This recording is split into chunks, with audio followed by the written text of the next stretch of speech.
Huh? So, it took me a minute, and my internet was being a little dumb, but I'm coming out on the Twilight Sepulchre. Weird word. There must be a standing stone up there.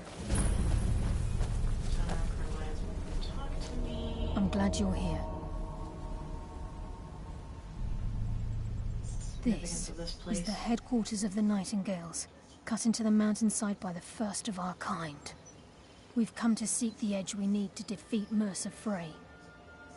What kind of an edge? If you'll follow me, I'll try to explain on the way. Tell me about the Nightingales. Gallus, Mercer Frey and I were once members of what's known as the Nightingale Trinity. The Trinity disbanded 25 years ago when Mercer Frey betrayed us by slaying Gallus and dumping his body in the ruins of Snowvale Sector. Indirectly. Sorry about that.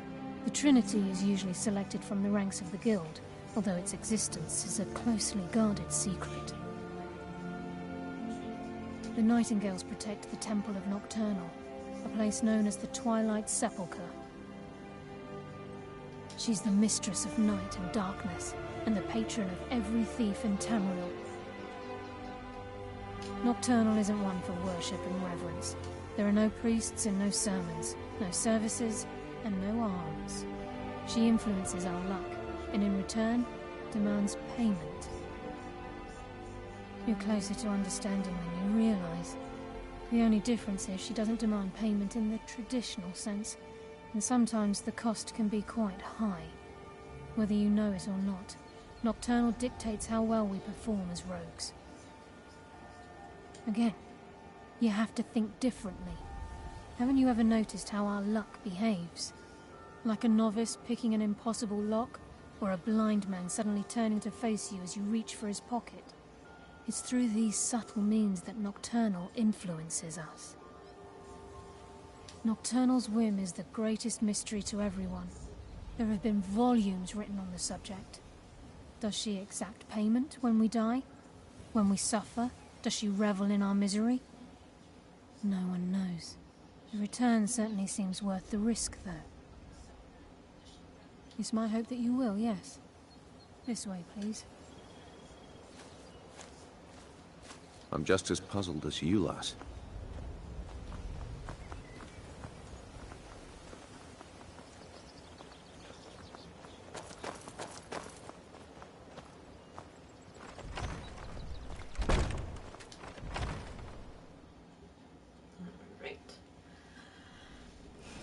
Into the sepulchre.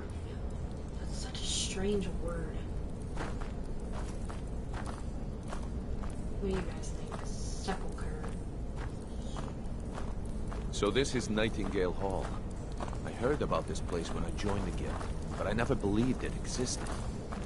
The assumption that the Nightingales were just a myth was seeded within the Guild on purpose.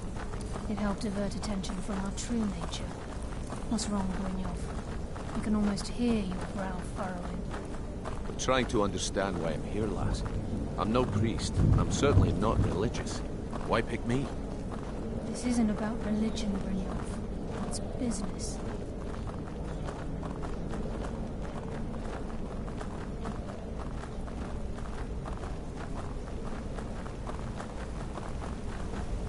This is Nightingale Hall. You're the first of the uninitiated to set foot inside in over a century. Now, if you'll both proceed to the armory to don your Nightingale armor, we can begin the oath. Like that. I think we should trust the lass and take the deal.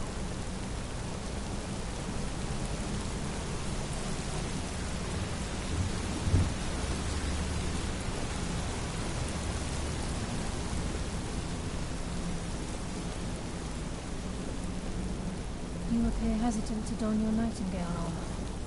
What's troubling you? I haven't even walked up here yet, woman.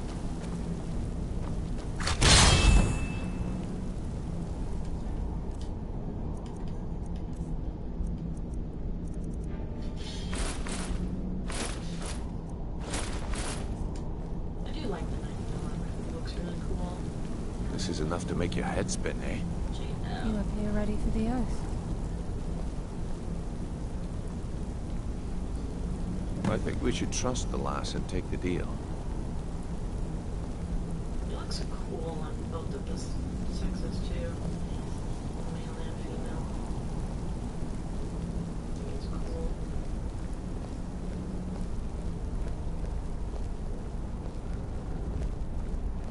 I think we should trust the lass and take the deal. Yeah, you already said that. Okay, lass. We've got these get-ups on. Now what? Beyond this gate is the first step in becoming a Nightingale. Whoa there, lass. I appreciate the armor, but becoming a Nightingale? That was never discussed. To hold any hope of defeating Mercer, we must have Nocturnal at our backs. If she's to accept you as one of her own, an arrangement must be struck. What sort of arrangement? I need to know the terms. The terms are quite simple, Brynjolf. Nocturnal will allow you to become a Nightingale and use your abilities for whatever you wish.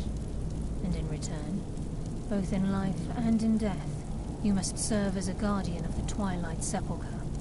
Aye, there's always a catch.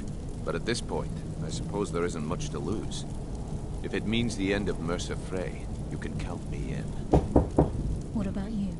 Alright, Are you ready to transact? Just a moment. I'll see if Michael's here.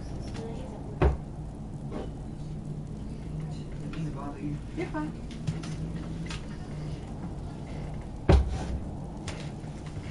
Sorry about that. Good. Alright. After I open the gate, please stand on the western circle. I think we should trust the lass and take the deal. You already said that, Brynjolf.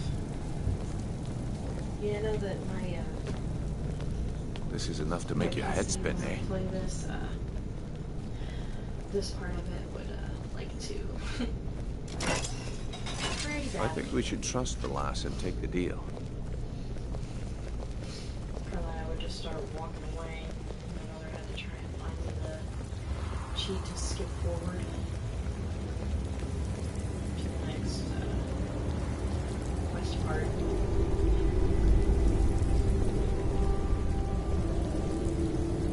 And then Lydia's just.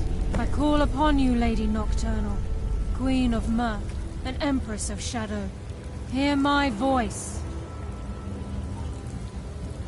Ah, Carlia. I was wondering when I'd hear from you again. Lose something, did we?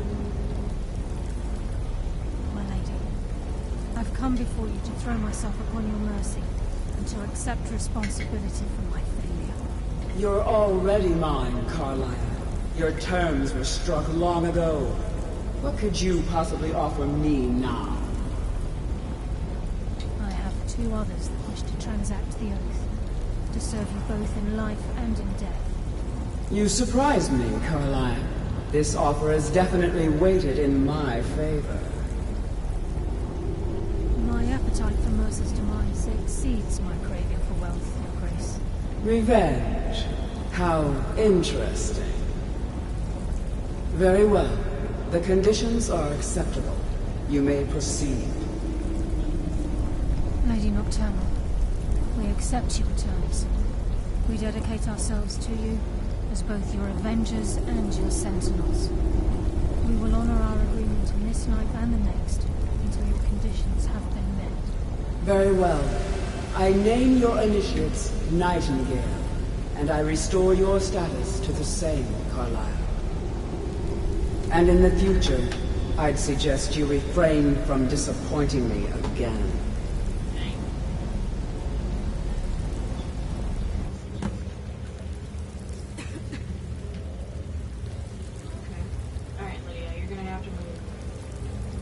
Now that you've transacted the oath, it's time to reveal the final piece of the puzzle to you.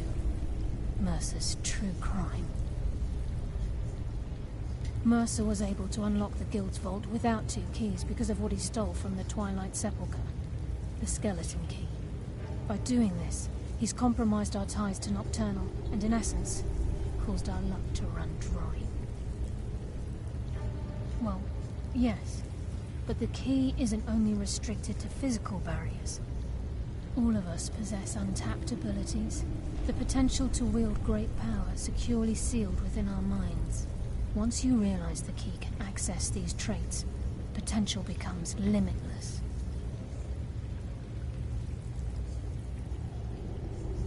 Good. Then you understand why this is about more than just Mercer's lust for power. If the key isn't returned to its lock in the Twilight Sepulchre, things will never be the same for the Guild. As time passed, our luck would diminish to the point of non-existence, and whether you know it or not, our uncanny luck defines our trade. Very true.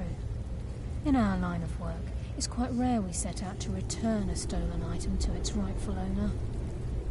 Before we depart, Brynjolf has some business to discuss. I suggest you listen to him. Listen, lass. There's one last piece of business we need to settle before we go after Mercer. The leadership of the Guild. Carlia and I had a long discussion before you arrived here. Thanks to your efforts, Mercer's treachery has been exposed. After we deal with him, all that remains is restoring the Guild to its full strength. As a result, we both feel that you have the potential of replacing Mercer as leader of the Thieves' Guild. I've been at this game a long time, my friend. A long time. I've stolen trinkets from nobles and framed priests for murder. I'm good at what I do, maybe even one of the best, but it's all I know. I've never been one to lead. Never desired it, never cared for it. Don't want it. Well, we have a bit of an errand to run before your coronation, so don't get sentimental on me now. Then it's decided. When this is all over and Delvin's contacts assure me that we've regained our footing in Skyrim, we'll handle the details. Until then, we have quite the task ahead. I've been poring over the plans you brought us, and I'm convinced the eyes of the Falmer are in the Dwarven ruins at Erkenthand. Carlia and I will meet you there. Prepare yourself, lass. This will be a fight to remember. Aye, and some of what Carlia said is starting to make sense. Mercer may have damaged our reputation and raided our coffers, but this goes well beyond even his twisted form of larceny. Old Delvin kept calling it a curse, and we all laughed at him. Looks like the joke's on us. If you would have asked me that yesterday, I'd have said no. But now I think our chances have improved. Look, call me crazy if you like, but I trust Carlia. I don't think she'd lead us down a suicidal path. Besides, I'd rather die with some of Mercer's blood on my blade than spend the rest of my life regretting that I ran the other way. Alright, so I don't want to make this one way too long. So I'm going to go ahead and cut it off. And I will see you guys in the next one when we go to retrieve the eyes of the Falmer. So, I will see you guys in a little bit. Thanks!